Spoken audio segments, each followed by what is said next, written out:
Okay, I'm making a video. I'm not going to be making any more ministry videos because I'm real repetitive because I'm not going deeper in the Word. And I want to start teaching more line upon line, precept upon precept, and getting into the Word. And when I do minister, do it straight from the Bible, not using my personality. And, I'm charismatic. I have an attitude when I preach, but I try to let God use that chip on my shoulder or personality, or because I've been trained under some other people that do it, but I don't like it no more. And I don't want to bring people to Mike Paisley. If people are thinking I'm some kind of good teacher or special minister has a special word, I don't want to draw people to Mike Paisley, folks.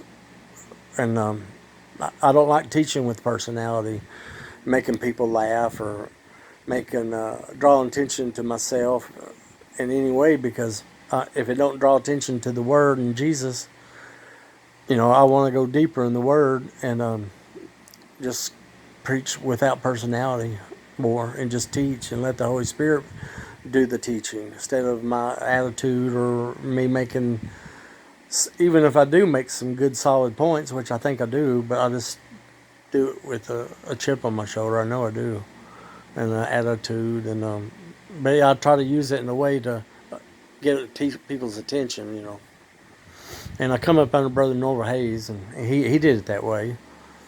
He would use the way he would speak, and people would listen to him for hours.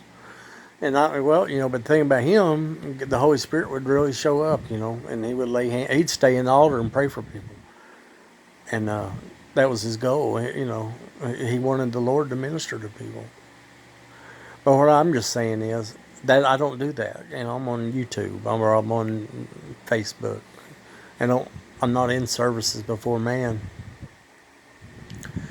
And I look at what they said about Paul. I'd much rather write sermons, and that way I don't have to use my personality. But not that I'm an apostle or anything. But when Paul would write letters, he would go to the church and they say, "Your letters are so weighty, and but your personality and your preaching is not near as powerful as your letters." And I think that's incredible.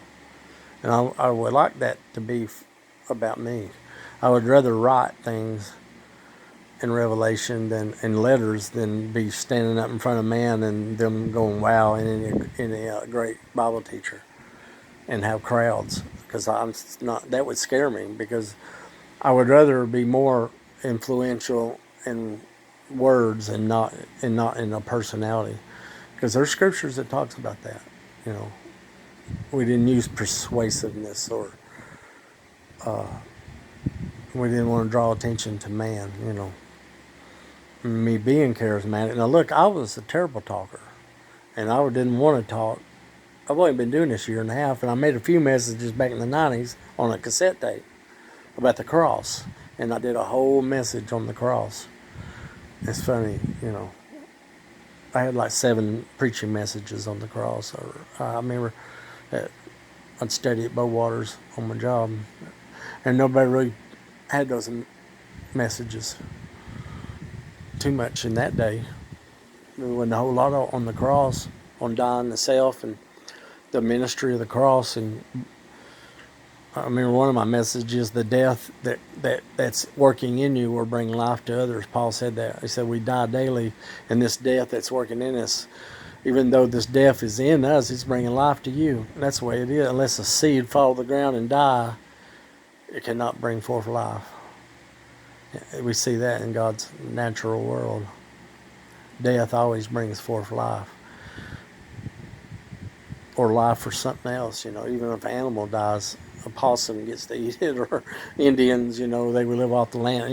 They saw laws in nature, and when an Indian would kill something, they wouldn't waste nothing. Nothing. They would eat the whole animal, use the skin for clothes. Not to get on that, but I'm just saying from now on, I want to go deeper in the Word and teach line upon line, and have the Bible, have a picture of the Bible in verses, because I don't do that. I just ad-lib it. And but folks, I had a dream last night about some issues, and I'm not going to share what it is yet, but it was, God put me in a deep sleep, and I couldn't even move in the sleep. I knew I was, well, I didn't really know I was in a dream. Actually, the dream was so real, I thought it was real. I thought, and I've had a couple other ones like that, the dream was so real. And I pray it's, I don't know if it's, sometimes I think it's the enemy, because in the dream it's very, very hard to handle, and it's hard to talk about, and I'm not going to until the Lord gives me more clarification. But it was, it's really life-changing dream, put it that way. And when I woke up, I could not move. I had been put to sleep by the Lord, and I was almost like in a coma. When I woke up, I couldn't move for like a few seconds, or really a minute, because I was in such a state of, I felt like I was drugged. And that could have been my apnea, because that happens sometimes when I wake up and I've not been breathing